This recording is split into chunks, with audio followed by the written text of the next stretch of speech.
Earlier today, I posted a couple of tweets referring to about a possible defense that the 6 school districts that are being sued by Attorney General Ken Paxton and Governor Greg Abbott. I said that there was a possible defense that they had to win these lawsuits, and I wanted to kind of elaborate on it in this video to kind of give you my point, explain myself in further detail as to what I'm talking about. I'm not a lawyer, I'm not an attorney, I don't have any legal experience, but I am fascinated by following these lawsuits, seeing what their arguments are, the legal precedents that they quote, and stuff like that. And one of the cases that I reviewed was this case that was filed against the state of Texas by the U.S. Justice Department yesterday against the abortion law, SB 8. I discovered something very fascinating, and that is that there's a numerous amount. I mean, I don't even know how many cases, but just in this lawsuit alone, there was so many Supreme Court cases that they were referring to that said, okay, when there's the conflict between state law and federal law supersedes. One, because of the supremacy clause and the doctrine of intergovernmental immunity and the preemptive doctrine. So I was like, okay, I saw that. And I believe, given the amount of precedent in all these number of cases, there's sufficient precedent for these school districts to build a very solid defense, if not a very strong case, to win against Attorney General Paxton and Governor Abbott. Now, how this plays out, or how this works, it has to work in a certain manner, in my opinion. And that is, the objective is that the case has to be tossed over to the federal circuit or the federal courts. The reason being is because the defense that the school districts have to mount, they have to say, and would be truthful in saying it, that they're defying, in part, the executive order that the governor had signed, because they're following federal law. Now, you may be asking, what federal law would they be following? Well, the main federal law in question right now is the American Rescue Plan of 2021, which was signed into law by the president, and I believe the beginning of this year. Way before, by the way, Governor Abbott signed GA 38 and signed his executive orders banning mask mandates. So this law this law, how new it may be, existed before these executive orders.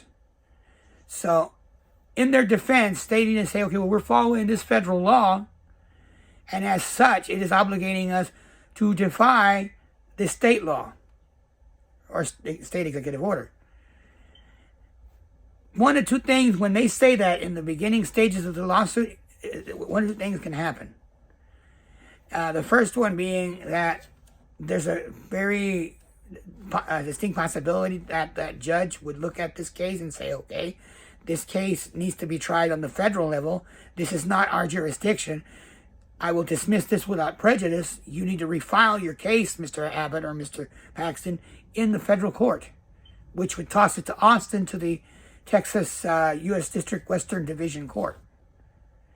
Now, that's one scenario.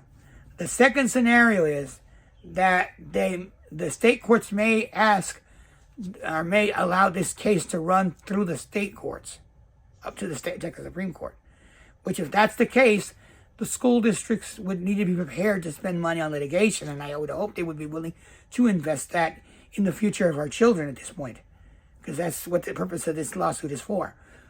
If they hold strong and they run this, they stay with it until it runs its course. Once it gets to the Texas Supreme Court, being that court is all Republican, and I'm going to go out on a limb and say it's that this particular court is around the pinky finger of Ken Paxton and maybe Governor Abbott, as such, because they're the same political party. I know it's condemning or damning to say that, but given what's been going on as of late it looks that way a lot. So the deal is, if they lose at the, and I'm talking about the school district, if they lose at the Texas Supreme Court, being that their argument has federal laws involved in it, it would give them grounds, I think, for a federal for appeal in the federal courts. And if they were to appeal it in the federal courts, based on the precedent of the supremacy clause and preemptive doctrine and all that, I believe the school districts would win the appeal. And as such, it continued along the way. I think that given the precedent that is involved, the immense amount of Supreme Court cases, I don't see if it did get to the Supreme Court, SCOTUS, I don't see them ruling against the school districts because of the history of cases that are involved. That's my opinion. But as I said, it has to play out that way. The objective, mind you, is that the school districts would have to get the case out of the state circuit and into the federal circuit. Because everybody knows in Texas that in the state circuit, as I said earlier, the Texas Supreme Court is always in favor of the Republican Party, the governor and the attorney general.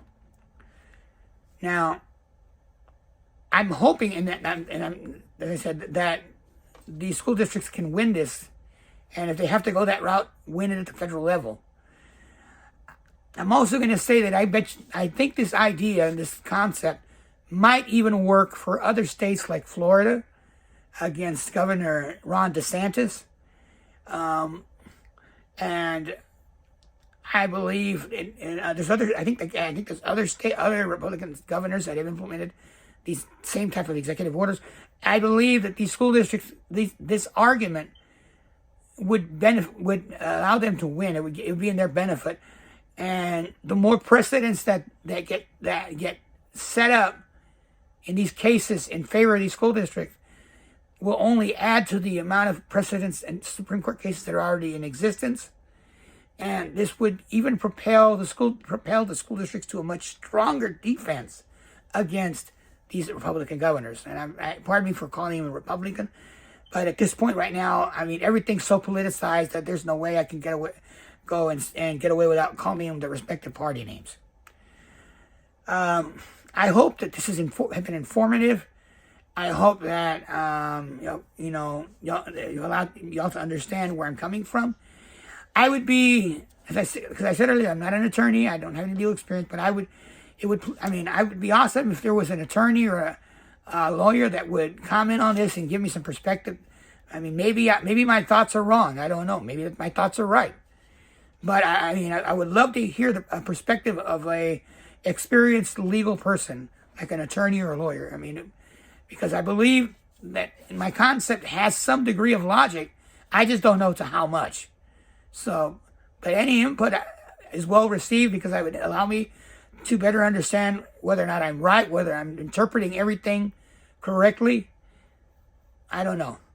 But for now, best of luck to the school districts winning against these lawsuits, and I hope that they find the strategy and the legal arguments that will allow them to win these cases, because I think that's the important thing right now, is the school districts prevailing in these cases so that they can get back to protecting our children right now during this pandemic, especially with the Delta variant going on right now.